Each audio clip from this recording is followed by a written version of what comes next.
চাইছে ডেমক্ৰেসি লাইভ ষ্টুডিঅ'ত মই ডেইজি লৈ আহিছো এই মুহূৰ্তত এক বিশেষ খবৰ এক ভাল খবৰ সেউজীয়া ভাল পোৱা এজন ব্যক্তি ভেটাপাৰাৰ মেধি বুকষ্টলৰ স্বত্বাধিকাৰী বিপুল মেধি নামৰ এই ব্যক্তিজনে যোৱা 20 বছৰে পালন কৰি আহিছে গছৰ জন্মদিন পালনৰ লগত সংগতি ৰাখি আয়োজন কৰি আহিছে গছ বিষয়ক চিত্ৰাংকন প্ৰতিযোগিতা এইবাৰৰ আয়োজন সন্দৰ্ভত চাওক আমাৰ এক বিশেষ ৰিপৰ্ট একাংশ কণমানি মনোযোগেৰে সিহঁতে আঁকিছে ছবি সিহঁতে আঁকিছে গছৰ ছবি এই দৃশ্য মহানগৰীৰ ভেটাপাৰাৰ ওচৰৰ বিদ্যা মন্দিৰ পথত থকা বিকাশনগৰ ৰাজহুৱা নামঘৰৰ এখন প্ৰতিযোগিতাৰ অংশ হিচাপে এইদৰে গছ বিষয়ক ছবি অঁকাত ব্যস্ত কণমানিসকল আৰু এই চিত্ৰাংকন প্ৰতিযোগিতাৰ উপলক্ষ আৰু মহান তিনিজোপা গছৰ জন্মদিন উদযাপনৰ অংশ হিচাপে এই প্ৰতিযোগিতাৰ আয়োজন কৰা হয় আয়োজক মনে প্ৰাণে সেউজীয়া ভাল পোৱা এজন ব্যক্তি মহানগৰীৰ ভেটাপাৰাৰ ওচৰৰ মেধি বুকষ্টলৰ স্বত্বাধিকাৰী তেওঁ বিপুল মেধি আজিৰ পৰা 20 বছৰ পূৰ্বে নিজৰ দোকানৰ সন্মুখত তেওঁ ৰোপণ কৰিছিল তিনিটাকৈ গছ পুলি সেয়া আছিল 5 জুনত বিশ্ব পৰিৱেশ দিৱসৰ পিছদিনা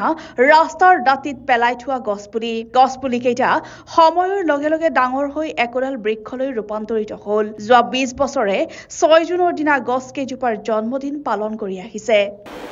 এইবাৰ এই গছ তিনিজোপাৰ 20 বছৰ হ'ল 20 বছৰ আমি এই 6 তাৰিখে 20 বছৰীয়া এইটো জন্মদিনটো পালন কৰিম বুলি ভাবিছোঁ সেই উদ্দেশ্য ৰাখি আজি 1 জুন তাৰিখে সৰু সৰু ল'ৰা ছোৱালীখিনিৰ আৰ্ট কম্পিটিশ্যন পাতিছোঁ তাত এতিয়ালৈ আমাৰ কম্পিটিটিভ হৈছে 35 জন আৰু বেছি হ'লেও কিন্তু অহা কাইলৈ পৰীক্ষাৰ কাৰণে আৰু বতৰটো বেয়া কাৰণে অলপ কমিছে যা হওক সাবজেক্টটো দিছোঁ তাৰমানে আমি দুটা গ্ৰুপত কৰিছোঁ এটা 1 to 5 লৈ এ গ্ৰুপ বি গ্ৰুপ হ'ল 6 to হায়াৰ এ গ্ৰুপক দিছোঁ প্ৰাকৃতিক দৃশ্য নেচাৰেল চিনাৰী তাত প্ৰাকৃতিক হ'ব লাগিব কিন্তু বেলেগ নহ'ব আৰু বি গ্ৰুপক দিছোঁ যে গছ কটা বন্ধ কৰক পৃথিৱী ৰক্ষা কৰক সেইটো কনচেপ্ট দিছোঁ তেওঁলোকে সেইটো লৈ পেলাই যি যাৰ মনত আহে সেইটো আঁকক প্ৰথম কেনেকৈ আৰম্ভণিটো কৰিছিলে আৰু গছৰ যে জন্মদিন কৰিব লাগে এইটো ভাৱটো কেনেকৈ আহিল আৰু গছ দুজোপাৰ আৰম্ভণি জন্ম কাহিনী এই গছৰ জন্ম কাহিনী ক'বলৈ বহুত বছৰ আজি 20 বছৰ আগৰ কথা তেতিয়া মই কৃষ্ণনগৰত আছিলোঁ মোৰ দোকানখন আছিলে ইয়াত ভেটাপাৰাত আপোনাৰ এই বিদ্যা মন্দিৰ পথৰ অপজিটত তেতিয়া তাৰ পৰা মই চাইকেল লৈ আহি থাকোঁতে 5 জুন তাৰিখ বিশ্ব পৰিৱেশ দিৱসৰ গইনালৈ যিখিনি তাৰমানে গছপুলি আনে কিন্তু সেইটো সাধাৰণতে ৰোপণ কৰা নহয় তাৰ মেক্সিমাম পেলাই দিয়ে সেই হেৰিতে মই আহি থাকোঁতে সেই পেলনীয়া তাৰমানে ট্ৰাকক পেলাই দিছিলে গণেশগুৰিত সেই মই পাইছিলোঁ ৰাস্তাৰ আগত ফুটপাথত পৰি আছিল বহুত গছ তাৰে পৰা মই কেইজোপামান তুলি আনি পেলাই 6 তাৰিখে ইয়াত মই ৰোপণ কৰিছিলোঁ গছৰ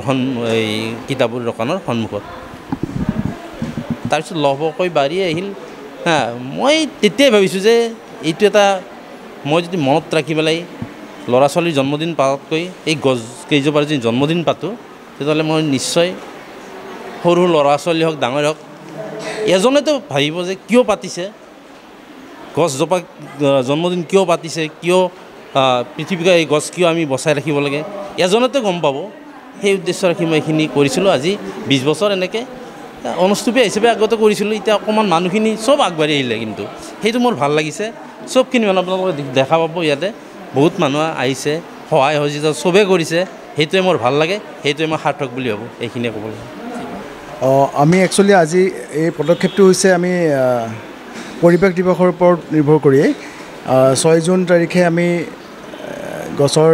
জন্মদিন পাতোঁ এটা ব্যতিক্ৰমী অনুষ্ঠান একচুৱেলি সকলোৱে 5 তাৰিখে পাতে আমি 6 তাৰিখে পাতোঁ 6 তাৰিখে পতাৰ কাৰণটোৱে হ'ল এই অনুষ্ঠানটোৰ আঁত ধৰিছে আমাৰ মেধিদা সকলোৰে পৰিচিত মেধি বুক ষ্টল ভেটাপাৰাৰ পাৰ হৈ আহি ঠিক বিদ্যা মন্দিৰ পোৱাৰ সন্মুখতে এখন কিতাপৰ দোকান দেখা পাব সকলোৱে চিনি পায় সকলোৰে চিৰপৰিচিত মোৰ ধৰক 11 বছৰ চিনা পৰিচয় তাতকৈ সকলোৰে বহুত পুৰণি ব্যক্তি আৰু তেখেতে সেই 5 জুন তাৰিখে যি অনুষ্ঠান কৰে মানুহে পৰিৱেশ দিৱসৰ কাৰণে গছপুলি ৰুৱাই আৰু তেওঁ সেই পিছদিনা ঠিক 6 তাৰিখে ৰাস্তাত 3টা গছপুলি পাই আটোমটোকাৰীকৈ লৈ আহি তেওঁৰ দোকানৰ সন্মুখত ৰুলে আৰু সেই দিন ধৰি আজি 11 বছৰ বা 20 বছৰ হৈ গ'ল 20 বছৰ হৈ গ'ল মই তেখেতক 11 বছৰ লগ পাইছোঁ বাৰু এই 20 বছৰ হৈ গ'ল সেই গছপুলি এতিয়া ডাঙৰ হ'ল আৰু সকলোৱে তেওঁৰ এই গছৰ তলত বহি নিজৰ ৰ'দৰ পৰা বৰষুণৰ পৰাও লয় কাৰণ বৃক্ষজোপা বহুত ডাঙৰ হৈ আহিছিলে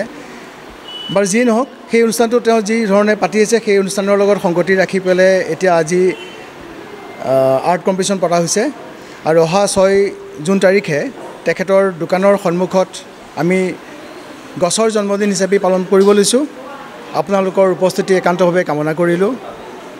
আৰু তাতে আজি যি অনুষ্ঠিত হৈ গৈছে এই আৰ্ট কম্পিটিশ্যন আমি 2টা শাখাত কৰিছোঁ আৰু তাৰে পুৰস্কাৰ সেইদিনা ঘোষণা কৰা হ'ব সকলোৰে একান্ত উপস্থিতি কামনা কৰিলোঁ এইটো আমাৰ বিকাশনগৰ ৰাজা নামঘৰ প্ৰাংগণ এইটো আমাৰ 2000 চনতে নামঘৰটো স্থাপন কৰা হৈছিলে কিন্তু আজি আমি ৰূপালী জয়ন্তী বৰ্ষত ভৰি দিছোঁ ইয়াতে এইটো আমাৰ মিউনিচিপালিটিৰ পৰা এইটো প্ৰেক্ষাগৃহটো সাজিছিলে আৰু মেডিয়া ডাঙৰে আমাক ৰিকুৱেষ্ট কৰিলে যে এই ল'ৰা ছোৱালীখিনি চিত্ৰাংকন প্ৰতিযোগিতাৰ কাৰণে ঠাইখিনি লাগে আমি ঠাইখিনি দি নথৈ আনন্দিত আৰু তেখেতৰ যিটো উদ্দেশ্য মানে বৃক্ষৰ বা গছৰ জন্মদিন পালন কৰাটো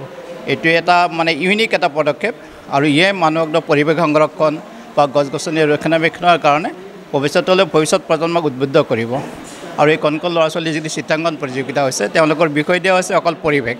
গতিকে পৰিৱেশৰ দ্বাৰা তেওঁলোকে পৰিৱেশ যিটো সচেতনতা এই সৰুৰ পৰা যদি তেওঁলোকক গঢ় দিব পৰা যায় ভৱিষ্যতলৈ নিশ্চয় তেওঁলোক পৰিৱেশ সংৰক্ষণবিদ বা পৰিৱেশৰ ক্ষেত্ৰত তেওঁলোকৰ যিটো মনৰ যিটো আৱেগ সেইটো কিছু তেওঁলোকে কৰিব পাৰিব আৰু এইটোৰ কাৰণে মানে এই যিটো পদক্ষেপটোক মই আকৌ এবাৰ মেডি বুকছলৈ ধন্যবাদ দিছোঁ আৰু আপোনালোকক ডেম'ক্ৰেচি লাইভক মই ধন্যবাদ দিছোঁ খুব প্ৰয়োজনীয় এইটো ইমান প্ৰয়োজনীয় বস্তু হৈছে যে এই পদক্ষেপটো নল'লে হয়তো পৃথিৱীখনে ধ্বংস হৈ যাব আৰু এই বিপুল মেধি ওলটাফালে মই থাকোঁ তেওঁ গছটো ৰুইছে হেঁপাহেৰে মালিক প্ৰণৱ শৰ্মাৰ লগত তেওঁলোকে বাৰ্থডে পালন কৰে মই ইমান ভাল লাগিল কথাটো জানি যে 16 নম্বৰ বাৰ্থডেৰ সময়ত অলপ ভালকৈ পাতিছিলে মই গৈ ক'লে এনেকৈ নহ'ব কেক কাটিলে মিঠাই খাই বাৰ্থডে পালন খুব ভাল কথা কিন্তু সৰু ল'ৰা ছোৱালীক এট্ৰেক্ট কৰিবৰ কাৰণে এতিয়াতে প্ৰকৃতিৰ ওপৰত আৰ্ট কম্পিটিশ্যন পাতিব লাগে সেইটো মই আৰম্ভ কৰিলোঁ এই অভাজনে মোৰ ঘৰতে ল'ৰা ছোৱালীখিনি বহাই আৰ্ট কৰিলোঁ সেইদিনা মই প্ৰাইজবোৰো দি আছোঁ প্ৰত্যেক বছৰে এই মেধিয়ে পাতা আৰ্ট কম্পিটিশ্যন মই প্ৰাইজ দি আছোঁ মোৰ এটাই উদ্দেশ্য ল'ৰা ছোৱালীখিনিক হাড়ে সোমাই যে অন্তৰে আত্মাই সোমাই যাওক যে আমি গছ বচাব লাগে আৰু মেধিয়ে যোৱাবাৰ আৰু এটা ভাল কাম কৰিছে পুৰস্কাৰৰ লগত এটাকৈ গছ পুলি দিছে সেই গছপুলিবোৰ ৰুই যি বচাই ডাঙৰ কৰিব পাৰিব তেওঁক কিবা স্পেচিয়েল পুৰস্কাৰ দিব বৃক্ষবন্ধু পুৰস্কাৰ দিব মই মেধিক কৈছোঁ সেইটো তোমাৰ ফালৰ পৰা দিবা কাৰণ এইটো মেধিৰ গোটেই পৃথিৱীত এটা পৰিচয় হওক তেওঁ জন্মদিন পালন কৰা পৃথিৱীৰ প্ৰথম ব্যক্তি মই এইটো হেৰিটো কৈছোঁ ডাঙৰ এখন ছেমিনাৰত যে আৰু তেখেতে কৰক যে বৃক্ষবন্ধু এৱাৰ্ডটো তেখেতে ষ্টাৰ্ট কৰিছিল অমুক চনৰ অমুক তাৰিখে সেইটো মই তেওঁক ছাজেশ্যন দিছোঁ আৰু মই আশা কৰোঁ আমাৰ অন্য ডাঙৰ মানুহৰ এই ল'ৰা ছোৱালীখিনি এওঁলোকৰ গাৰ্জেনখিনি অন্ততঃ এওঁলোকে যদি 100% বুজি পায় যে আমি গছ বচাব লাগিব মই এটা অ'ট টেকিঙো কৰাওঁ আমি গছ ৰাখিম এইবোৰ মিছা কথা অ'ট টেকিং প্ৰেক্টিকেলি কৰিছে তেওঁলোকে প্ৰেক্টিকেলি মেধিয়া তাকে গছ দিছে ৰুইছে বচাইছে আৰু তাক আমি পুৰস্কৃত কৰিম অন্তৰ আত্মাত বহি যাওক যে আমি গছ বচাব লাগিব মোৰ সেইটোৱেই উদ্দেশ্য সেই সৰল উদ্দেশ্য এই যোনটো পদক্ষেপ এটা সাংঘাতিক এটা ভাল পদক্ষেপ আজি মেধি বুক ষ্টলৰ মানে সত্তাধিকাৰ মেধিদাই যিখিনি প্ৰচেষ্টা লৈছে বিশ্বৰ যোনটো ভয়াৱহ পৰিৱেশ আজি প্ৰদূষণ আজি এয়াৰ পলিউশ্যন ৱাটাৰ পলিউশ্যন আৰু আপোনাৰ লেণ্ড পলিউশ্যন এই বিভিন্ন পলিউশ্যনটো যাৰ আমি ৰোধ কৰিব লাগে একমাত্ৰ আমি চিন্তা কৰিব লাগিব প্লান্টেশ্যন গছ যদি আমি বেছি ৰুওঁ অন্তত তাৰ পৰা আমি মুক্ত অক্সিজেন পাম তাৰ পৰা যথেষ্ট আমাৰ মানে প্ৰকৃতিৰ সুন্দৰ পৰিৱেশ এটা পাব আমি সুন্দৰ এটা ফ্ৰেছনেছ পাম গতিকে আমাৰ ল'ৰা ছোৱালী যাতে অন্ততঃ তেওঁলোকে বুজি পায় যে গছৰ মূল্য কি গছ ৰুলে কি হ'ব আৰু গছ কাটিলে কি হ'ব সেই কথাটোৰ কাৰণে তেখেতে যিখিনি পদক্ষেপ লৈছে সেইকাৰণে অত্যন্ত সলাবলগীয়া আৰু আমাৰ এইটো পদক্ষেপ যাতে তেখেতে আজীৱন যিমান তেখেতে পাৰে সেইটো যদি আগুৱাই লৈ যায় আৰু আমিও পাৰখিনি সহায় সহযোগিতা কৰিম গতিকে তেখেতৰ এই প্ৰচেষ্টাক মই সদায় চিৰনমস্য বুলি ধৰি লৈছোঁ ধন্যবাদ